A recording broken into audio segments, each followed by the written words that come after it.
Watu huwa tunapenda kupata mara moja vinywaji vya aina tofauti, hususan tunapokuwa tumepumzika hizo mazingira nyumbani ama mazingira yote za vijiweni, na hata kwenye mazingira mengine kama kwenye bar na sehemu nyingine za starehe kidogo ambazo nakuwa mtu umeenda kufanya refresh. Ni bahati mbaya kwa wagonjwa wenye shida ya acid reflux, wengi wanabaki najiuliza, hivi ni kinywaji gani ambacho ni salama na ni kinywaji gani ambacho sio salama? Katika video ya leo nazungumzia vinywaji vikuu 6 ambavyo kama una shida ya acid reflux inatakiwa uvikwepe kwa ajili ya usalama wako. Kwa hiyo kama unataka kufahamu vinywaji ambavyo inatakiwa ukwepe kwa mgonjwa mwenye acid reflux, twende sambamba.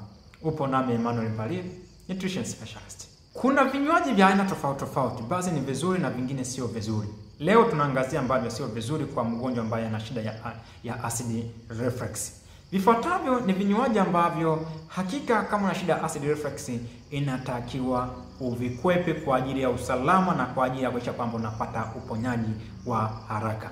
Namba moja kabisa ni vinywaji ambavyo vina caffeine ndani yake, caffeinated drink.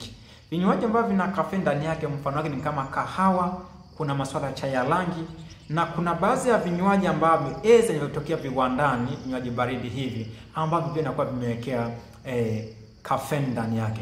Hii vinywaji kwako sio vizuri.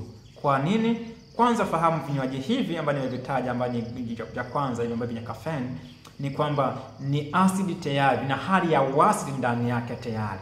Lakini cha pili, fahamu kabisa kwamba vinywaji hivi huwa vina effect au huwa vinasababisha kulegea kwa misuli ambayo kama ni lower esophageal sphincter muscles, na hivyo kufanya vile vimiminika ama vitu vile kwenye tumbo lako vyenye hali ya asidi huweza kupanda kirahisi kurudi kwenye koo lako. Kwa hiyo chakula hiki au vinywaji hivi sio salama sana kwa mtu ambaye ana shida ya acid reflux. Kinywaji namba 2 ni habari za pombe. Pombe kwa mgonjwa mwenye shida ya acid reflux sio nzuri hata kidogo. Ni pombe ya aina yoyote, ikabidi ukwepe pombe.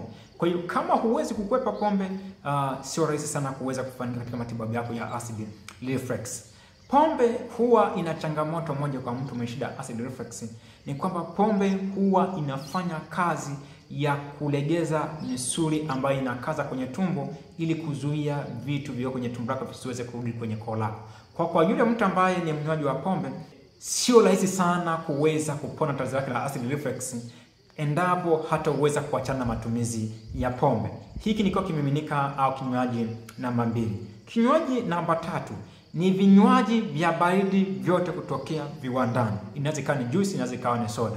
Hakika vinywaji hivi pia ni tayari vina hali ya asidi. Watu wanaviangazia, wakati mwingine tunaangazia vitu asidi ndani yake kwa ajili katika kuvihifadhi, lakini wakati huo kwamba vinywaji hivi inaonekana kwamba katika baadhi ya tafiti vinaonyesha kwamba huwa vinakuwa na uwezo wa kuweza kulegeza misuli hii ambayo inatakiwa ifunge na kuzuia vitu visiweze kupanda kwenye koo lako. Kwa hiyo kulingana na hii hali ya asidi ni kwamba vinaongeza asidi tumboni na hivyo kuendelea kukuletea changamoto kwako. Hiki ilikuwa ni kimiminika namba 3. Kimiminika namba 4 ambayo nitakao kifahamu wewe ni juisi ya matunda, hususan ni matunda ambayo ni jamii ya machungwa. Machungwa hapa, juisi ya machungwa, kuna juisi ya zabibu. Hizi juisi tunasema kwamba sio nzuri sana. Citrus juice, fahamu kabisa hizi sio nzuri. Sio nzuri kwa sababu hizi kulingana na hali ya asidi, uwepo wa citric acid kwenye masuala ya chungwa, unapokuwa umetengeneza juice ni kwamba huwa unasababisha ile hali ya kama mwasho kwenye koo lako ambayo tayari ishapata changamoto. Wakati huo pia ufahamu kabisa ni kwamba vile viminika vinaongeza hali ya uasidi tumboni. Hata hivyo pia inaonekana kwamba juisi hizi ambazo kutokana na citrus fruits, matunda ambayo ni jamii ya chungwa, kuna namna ambavyo huwa inaathiri uimara wa hii misuli ambayo inafunga kwenye tumbo lako. Hivyo matumizi ya juisi hii ambayo ni jamii ya machungwa sio salama kwa mgonjwa ambaye ana shida ya acid reflux. Namba 5 ni juisi ya nyanya. Kuna ambao anatumia nyanya juisi yake, pia sio nzuri kwako wewe ambaye una shida ya acid reflux, kwa sababu pia inasababisha mwasho kwenye koo au inasababisha moto kwenye koo lako. Hivyo unakuwa sio mzuri sana kwa mtu ambaye anakuwa na acid reflux kuweza kutumia juisi ya nyanya. Hii kwa ni namba 5. Mwisho kabisa ni vinywaji vyote ambavyo vinakuwa na mafuta ndani yake. Kwa mfano maziwa ya chocolate, maziwa ya kawaida ambayo pia yanakuwa na mafuta ndani yake, vimiminika hivi ambavyo vinakuwa na mafuta ndani yake.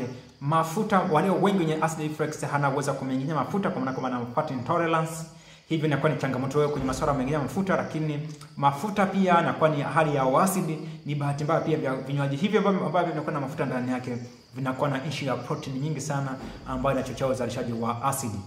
Mbaya zaidi kwamba vyakula hivi kuna namna ambavyo pia vinaathiri masuala ya uimara wa misuli hiyo ambayo kwamba ni lower esophageal sphincter muscles, na hivyo kupelekea changamoto kwa mgonjwa yote ambaye anakuwa na shida ya acid reflux. Kwa katika tafasiri hiyo ni wazo zuri sana kwa mgonjwa ambaye ana shida ya acid reflux kuweza kukwepa matumizi ya vinywaji hivyo, kwa maana kwamba bila kukwepa vinywaji hivyo sio rahisi sana kwa wewe mwenye shida ya acid reflux kuweza kupona. Leo nitaje kufahamisha vinywaji 6 ambavyo inatakiwa uvikwepe kama una shida ya acid reflux kwa ajili ya matibabu ama kwa ajili ya wewe hakika kwamba unajinasua na tatizo la acid reflux. Ulikuwa nami Emmanuel Mpalie, nutrition specialist. Nikutakia wakati mwema, kwa heri.